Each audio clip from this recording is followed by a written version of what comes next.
Já, við reyndum þetta núna með bankakerfið, það var náttúrulega einn stærsta tilraunin okkar til að skjóta fleiri stoðum undir þetta hjá okkur. Já, það mistókst rapalega, en það breytir ekki því að við verðum að auka fjölbreytni í verðmæta sköpun sem skapar okkur útflutningstekjur, gjaldeyristekjur.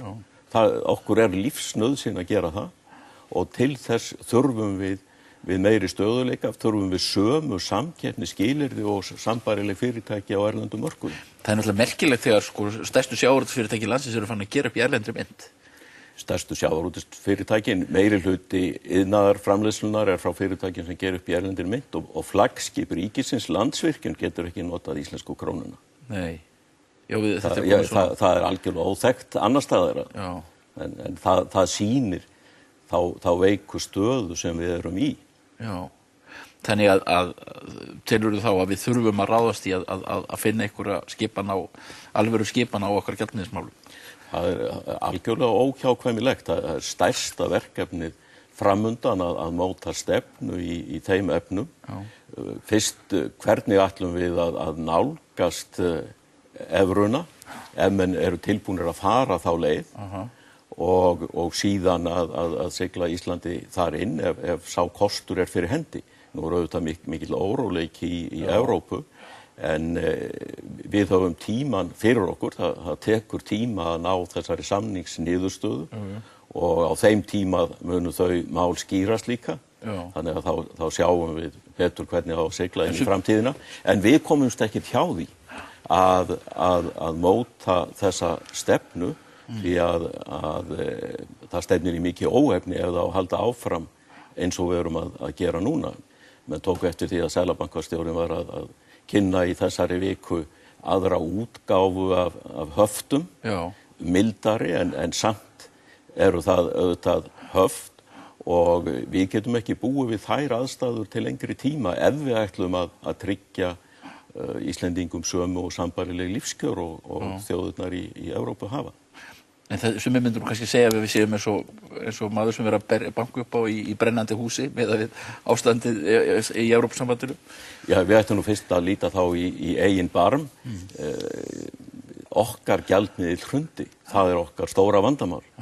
Og þó að evran sé í miklum erfiðleikum og fyrst og fremst nokkur Evrópuríki vegna ríkissjóðskulda og svo margir bankar í Evrópu vegna þess að þeir hafa lánað ógætilega til þjóðríkja sem ekki hafa farið varlega í ríkisfjármálum. Þá erum við með gjaldmiðil sem ekki gjaldgengur í viðskiptum og erlendum mörkuðum. Við erum með gjaldeyrishöft og erum ekki í fjármálalegum tengslum við þá markaði sem við ætlum að skipta við. Þannig að sú einangrun sem við erum í dag getur ekki gengið, við verðum að brjótast út úr henni. Er einhver möguleiki að taka upp einhliða erlenda einhvern annan gjaldmiðil eins og menn hafa verið að láta sér dreyma? Það allt hægt í þeim efnum. Ég held að það sé bara miklu óöruggari leið og miklu skynsamlegra fyrir okkur að vera í samstarfi með öðrum þjóðum og hafa þannig traustara bakland fyrir því sem við gerum. Það mitt mat. Sko, það nú spurning hvaða aðrar leiðir í boði fyrir okkur, því að við verðum náttúrulega að hugsa, við getum ekki bara einblínt á það að við förum eftirlit í Evrópusambandið, það verður að vera eitthvað varaplan. Við vorum á áhrifasvæði Bandaríkjamanna og eiginlega undir verndarvæng Bandaríkjanna. Þeir fóru svo burt og þeim stendur nú held ég nokkurn veginn saman okkur þannig séð. Við höfum færst miklu nær Evrópu í mörgu tilliti. En hvað gerum við ef að, sem sagt, segjum að samningu við Evrópusambandið myndi klúðrast eða hann felldur? Hver þá leiðin fyrir okkur? Já, ég held að við eigum að einbeita okkur af þessu verkefni og það það sem blasir við núna og það væri fráleitt að fara á þessu stigi að leggja línur í eitthvað aðrar áttir. Þetta það verkefni sem blasir við. Og ef það gengur ekki upp þá verðum við að meta hvernig við tryggjum okkar stöðu. En það mikilvægt að við tryggjum stöðu Íslands í alþjóðasamfélaginu og bæði pólitískt og efnahagslega. Og þarna eru möguleikar sem við getum ekki látið fram hjá okkur fara. Hvað menn hafa bent á aðra möguleika eins og til dæmis það að við ættum framtíð fyrir okkur sem í samstarfi við þjóðir á norðurslóðum, að það sé hugsanlega ein leiðin. Svo nú held ég aðrir sem eru svolítið að láta sig dreyma að Bandaríkjamenn komi aftur hingað í gegnum kapplaup auðlindir á norðurskautinu. Þetta eru algjörlega óraunhæfar hugmyndir. Það sem skiptir máli í dag það að við byggjum á þeim utanríkispólitíska grunni sem við höfum byggt áfram af þessu. Við tókum ákvörðun það 1949 að gerast aðilar í öflugasta bandalagi þjóða í Evrópu og Norður-Ameríku. Við höfum síðan á þeim grunni gengið inn í fríverslunarsamtökin og gert samningin evrópska efnahagssvæðið. Þannig að við höfum verið að fara nær og nær þessu samstarfi. Það hefur orðið svo grundvallar breytinga. Atlantshafsbandalagið ekki þessi þungamiðja sem við tengdumst á sínum tíma. Evrópusambandið svo þungamiðja í dag. Þannig að það er rökrétt framhald af þeirri stefnu sem við höfum fylgt.